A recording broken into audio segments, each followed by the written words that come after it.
يا مساء الفل.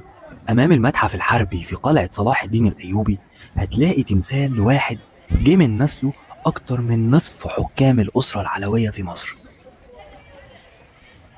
وهو إبراهيم باشا، واللي سلمه أبوه محمد علي رهينة للسلطان العثماني بنفسه وباختياره. إزاي ده حصل؟ تعالوا نحكي الحكاية من أولها.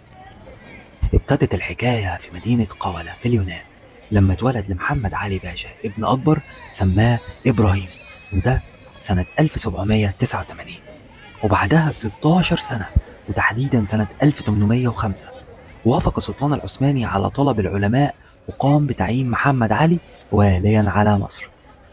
في نفس السنة بقى استدعى محمد علي اتنين من أبنائه الذكور للمجيء لمصر، وهم أحمد طوسن باشا وإبراهيم باشا.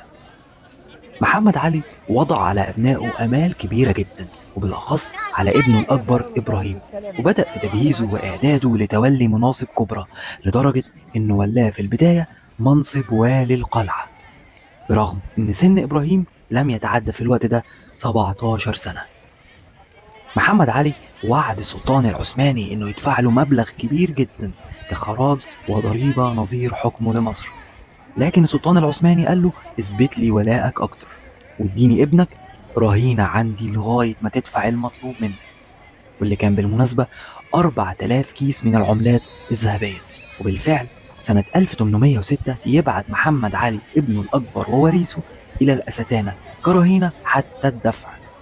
ولكن بعد نجاح محمد علي في القضاء على حملة فريزر في الإسكندرية سنة 1807 وإجباره للمماليك على الهروب للصعيد، يقوم السلطان العثماني بإرسال إبراهيم باشا إلى مصر تعبيرا عن تقديره ورضائه عن أعمال محمد علي كوالي لمصر.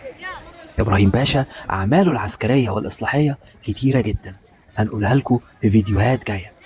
لكن قول لي قبلها، لو أنت مكان محمد علي، هل توافق إنك تودي ابنك رهينة مقابل حكمك لمصر؟